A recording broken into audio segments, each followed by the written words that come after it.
Hello, मी आहे सविता आणि स्वागत आहे तुमचं सावीज लाईफस्टाईलच्या व्लॉग्समध्ये. तर मागच्या व्हिडिओमध्ये आपण 2 ते 3 वर्षाच्या मुलीसाठी साडीपासून घागरा कसा स्टिच करायचा ते बघितलं होतं. आणि आता हा आहे पार्ट 2 व्हिडिओ. ह्याच्यामध्ये आपण त्याच घागऱ्यावरील 2 ते 3 वर्षाच्या मुलीकरता सुंदर असा हा ब्लाऊज कसा स्टिच करायचा ते बघणार आहोत. तर पाठीमागे याला आपण इनविजिबल चेन अटॅच केलेली आहे आणि विथ चेन हा ब्लाऊज आपण स्टिच करणार आहोत. तर अगदी सोप्या पद्धतीने सहजपणे कोणीही शिवू शकेल अशा स्टेप बाय स्टेप पद्धतीने हा ब्लाऊज कसा शिवायचा ते या व्हिडिओमध्ये मी दाखवलेलं आहे. चला ब्लाऊज कसा स्टिच करायचा ते आपण बघणारच आहोत. पण त्याआधी तुम्ही जर माझ्या चॅनलला सबस्क्राईब केलेलं नसेल तर चॅनलसमोरील बेल आयकन दाबा आणि चॅनलला पटकन सबस्क्राईब करून घ्या. चला तर ह्या सुंदर अशा या घागऱ्यावरचा ब्लाऊज कसा स्टिच करायचा ते पाहूयात. हा ब्लाऊज शिवण्यासाठी सगळ्यात आधी इथे मी अस्तर घेतलेला आहे. तर अस्तर इथं बघा मी 4 फोल्डमध्ये अस्तर घेतलेलं आहे. सुरुवातीला आपण अस्तरवरती मापं टाकणार आहोत आणि अस्तर कट करून घेणार आहोत आणि नंतर कापड कट करणार आहोत.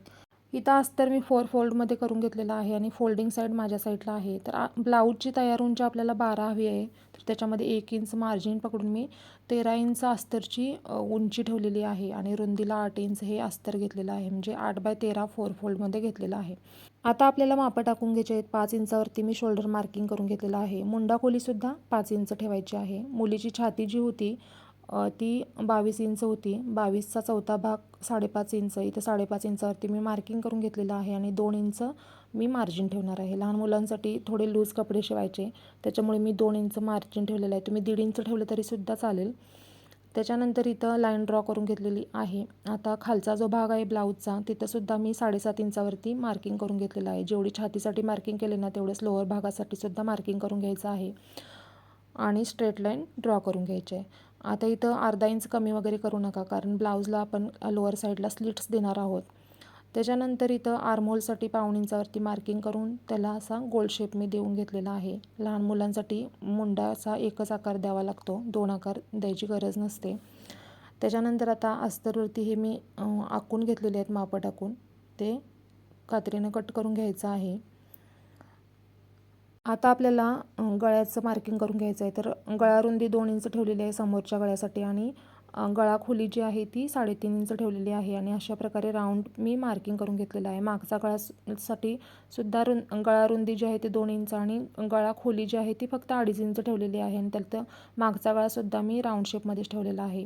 फ्रंट आणि बॅक नेकसुद्धा मी दोन्ही राऊंड शेपमध्येच ठेवलेले आहेत आणि अशा प्रकारे दोन्ही गळे मी राऊंड शेपमध्ये ड्रॉ करून घेतलेले आहेत. आता साडीचा पदर जो कट करून ठेवलेला होता साडीमधून तो घेतलेला आहे 2 फोल्डमध्ये. त्याच्यावरती हे फ्रंट आणि बॅक साईडचे जे कटिंग होते अस्तरचे ते ठेवलेले आहेत आणि अशा प्रकारे चौकोनीच मी कट करून घेतलेला आहे. आर्महोलची साईड मी कट करून घेतलेली आहे. नंतर शिलाई मारून आपण कट करणार आहोत आर्महोलची जी साईड आहे ती. आता सुरुवातीला आपण ब्लाऊजची समोरची बाजू शिवून घेणार आहोत. तर पदराचा जो आपण एक भाग कट केलेला तो घ्यायचा आहे. सरळ बाजूवरती अस्तर ठेवायचा आहे. अस्तरवरती आपण गळ्याचा आकार आधीच देऊन ठेवलेला होता. आता त्याच्यावरती आपण शिलाई मारून घेणार आहोत. तर आपण जे खडून आखून घेतलेलं होतं त्याच्यावरती अशा प्रकारे शिलाई मारून घ्यायची आहे गळ्यावरती आणि अशाच प्रकारे शिलाई आपण आर्महोलच्या दोन्ही बाजूनी सुद्धा मारून घ्यायची आहे. तर एका साईडनं मारलेली आहे आणि तशाच प्रकारे दुसऱ्या बाजूनं पण शिलाई मारलेली आहे. गळ्याची इथं शिलाई मारलेली तो एक्स्ट्रा कापड आपण कट करणार आहोत. आर्महोलच्या साईडचं सुद्धा आता एक्स्ट्रा कापड कट करून टाकायचं आहे. छोटे छोटे कट्स मारायचे आहेत कारण आपण आता कापड पलटी मारणार आहोत. तर अशा प्रकारे गळ्याच्या बाजूला आणि आर्महोलच्या बाजूला सुद्धा मी छोटे छोटे कट्स मारून घेतलेले आहेत आणि मग आपल्याला अस्तर पलटून घ्यायचं आहे. आणि इथं मी अस्तर व्यवस्थित पलटून घेतलेला आहे आणि गळ्याचा आकारसुद्धा अगदी छान आलेला आहे. आता आपला जो गळ्याचा आकार आहे आणि आर्महोलचा आकार आहे ना तिथं अर्धा इंचावरती अशा प्रकारे आपल्याला शिलाई मारून घ्यायची आहे. म्हणजे लूकसुद्धा छान येतो आणि गळ्यात आणि आर्महोल्स आहेत ते छान दिसतात. तर गळ्याला मी शिलाई मारलेली आहे. आता आर्महोलला सुद्धा अर्धा इंचावरती आपल्याला शिलाई मारून घ्यायची आहे. तुम्हाला जर आवडत असेल तर तुम्ही दाब टिपसुद्धा मारू शकता. तर दोन्ही आर्महोलला इथं मी शिलाई मारून घेतलेली आहे आणि गळ्याला सुद्धा शिलाई मारलेली आहे. आता ज्या आपल्या फिटिंगच्या दोन्ही बाजू आहेत तिथंसुद्धा आपल्याला शिलाई मारून घ्यायची आहे. तर फिटिंगच्या दोन्ही बाजूला सुद्धा अस्तर आणि कापड धरून मी शिलाई मारून घेतलेली आहे. आता जे एक्स्ट्रा कापड आहे आपलं ते कट करून घ्यायचं आहे. आणि आपण जेव्हा अस्तर ठेवून कापड कट करून घेत असतो ना, थोडंसं एक अर्धा इंच एक्स्ट्रा कापड कट करायचं. कधी कधी कमी जास्त होतं, त्याच्यामुळे थोडंसं कापड एक्स्ट्रा ठेवायचं आणि नंतर आपण कट करून टाकू शकतो.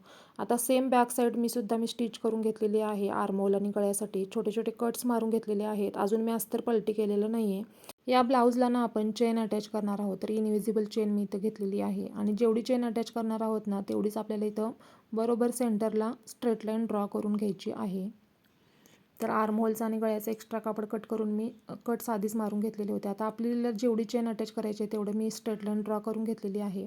आता ही स्ट्रेट लाईन जी ड्रॉ केलेली आहे ना, त्याच्या दोन्ही साईडला एक पाव इंच अंतर सोडून आपल्याला शिलाई मारून घ्यायची आहे. पाव इंच किंवा 2 रेषा तुम्ही शिलाईच्या दोन्ही शिलाईच्या मध्ये अंतर ठेवलं तरी चालेल.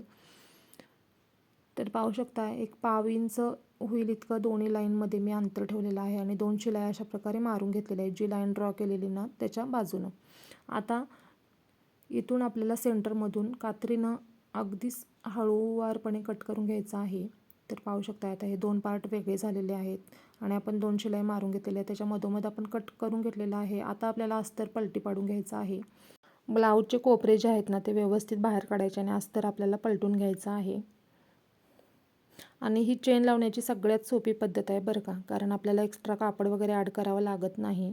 आता इथं मी अस्तर पलटी मारून घेतलेलं आहे. आता जसं आपण फ्रंट साईडला अर्ध्या इंचावरती आर्महोलला आणि गळ्याला शिलाई मारून घेतलेली, तशी चेनच्या साईडला आर्महोलच्या साईडला आणि गळ्यालासुद्धा आपल्याला शिलाई मारून घ्यायची आहे. आणि इथं सगळीकडे मी शिलाई मारून घेतलेली आहे आणि साईड फिटिंगच्या इथंसुद्धा शिलाई मारून एक्स्ट्रा कापड होतं ते कट करून घेतलेलं आहे.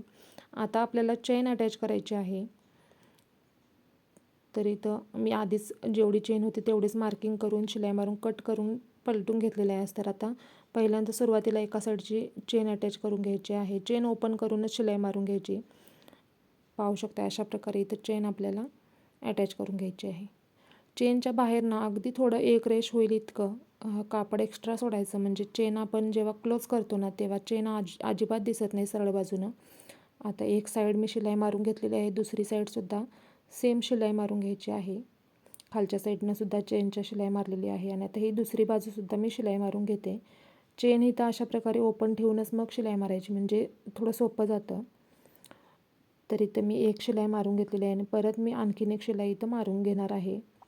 आणि पाहू शकता अगदी 5 मिनटामध्ये इथं मी इनविजिबल चेन अटॅच केलेली आहे. ना एक्स्ट्रा कापड लावलेलं आहे ना काही, आणि चेन अजिबात दिसत नाही. तुम्हाला दिसतच असेल व्हिडिओमध्ये. अगदी व्यवस्थित चेन बसलेली आहे. तर ह्या पद्धतीनं तुम्ही चेन लावू शकता. अगदी सोपी पद्धत आहे. त्याच्यानंतर इथं शोल्डर आपल्याला जॉईन करून घ्यायचे आहेत. सरळ बाजूवरती सरळ बाजू ठेवून शिलाई मारून शोल्डर अटॅच करून घ्यायचे आहेत. आता आपल्या ब्लाऊज फिटिंग करून घ्यायचं आहे. आपण 2 इंचाचं मार्जिन ठेवलेलं आणि आता आपण हा जो ब्लाऊज आहे त्याला खालच्या साईडून ना आपण स्लीट ठेवणार आहोत दोन्ही साईडला. तर 2.5 इंचावरती तर खालच्या साईडून मी मार्किंग करून घेतलेलं आहे आणि हे जे मार्किंग केलेलं आहे ना तिथपर्यंतच आपल्याला फिटिंग करायचं आहे. तर 1.5 इंचावरती मी फिटिंग करून घेणार आहे. ब्लाऊज थोडासा लूज ठेवणार आहे. आता ते जे 2.5 इंचाचं मार्किंग केलेलं तिथपर्यंतच मी फिटिंग केलेलं आहे आणि आणखीन एक शिलाई मी मारून घेतलेली आहे. आता आपण जसं ए-लाईन कुर्त्याला वगैरे साईडचे जे कट्स असतात तिथं दुमड घालतो ना, तशीच आपल्याला ह्या ब्लाऊजलासुद्धा घालायची आहे. म्हणजे आपण साईड कट जसे कुर्त्याला शिवतो ना तसेच आपल्याला शिलाई मारायची आहे. तर 2 फोल्ड करायचं आहे कापड बाजूचं आणि इथं शिलाई मारायची आहे. आता इथे एक साईड मी शिलाई मारलेली आहे. आता दुसऱ्या बाजूची कापडलासुद्धा दुमड टाकायची आहे आणि आपण जसं ए-लाईन कुर्ता वगैरे शिवतो ना तसंच हे आपल्या साईड आपल्या ज्या आहेत त्या शिवून घ्यायच्या आहेत. आता आपण एक शिलाई मारलेली. आता ही शिलाई मारलेल्याच्या ज्या कडा आहेत ना तिथंसुद्धा शिलाई मारून घ्यायची दुसरी, म्हणजे अगदी छान लूक येतो.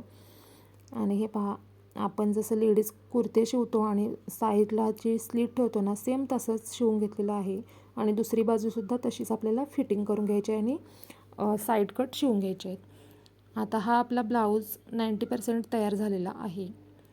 चेन तर पाहू शकताय अगदी व्यवस्थित बसलेलीच आहे आणि याला तुम्ही बटन्स लावू शकता. तर इथं मी छोटे छोटे बो बनवून घेणार आहे. त्याच्यासाठी अशा प्रकारे चौकोनी आकारामध्ये कापड शिवून घेतलेलं आहे. तुम्हाला फक्त बटन्स लावायचे असले तर बटन्ससुद्धा लावू शकता. पण घागरा ज्या साडीतून शिवला आहे ना त्याच साडीच्या कापडापासून हे बो स्टिच करून त्याला अशा प्रकारे बटन्स मी अटॅच केलेले आहे आणि पाठीमागे चेनच्या वरती एक हुकसुद्धा मी अटॅच करून घेतलेला आहे. आणि काय सुंदर असा 2 ते 3 वर्षाच्या मुलीचा घागऱ्यावरचा जो ब्लाऊज आहे ना, तो आपला तयार झालेला आहे. आणि हे जे 2 बोज लावलेले आहेत ना, त्याच्यामुळे अगदी छान लूक आलेला आहे. आणि मागच्या साईडला इनव्हिजिबल चेन होती. मगाशी तुम्हाला व्हिडिओमध्ये क्लिअर दिसली नसेल, आता दाखवते. अगदी व्यवस्थित परफेक्ट बसलेली आहे. चेन अजिबात दिसत नाही आतमधून. तर अशा प्रकारे ही चेनसुद्धा व्यवस्थित मी अटॅच केलेली आहे. तर व्हिडिओ कसा वाटला कमेंटमध्ये नक्की कळवा. आणि हो, ब्लाऊज कसा झाला आहे ते सुद्धा कमेंटमध्ये कळवायला विसरू नका. आणि माझे व्हिडिओज तुम्हाला कसे वाटत आहेत ते सुद्धा कमेंटमध्ये कळवा. चला तर मग माझे जर व्हिडिओज तुम्हाला आवडत असतील तर माझ्या चॅनलला लाईक करा, शेअर करा. आणि महत्त्वाचं म्हणजे अशा छान छान व्हिडिओचे नोटिफिकेशन तुमच्या यूट्यूबवरती मिळवण्यासाठी चॅनलच्या समोरील बेल आयकन दाबा आणि चॅनलला पटकन सबस्क्राईब करून घ्या. चला मग पुन्हा भेटूयात अशाच एका छानशा व्हिडिओसह नवीन भागामध्ये. तोपर्यंत बाय.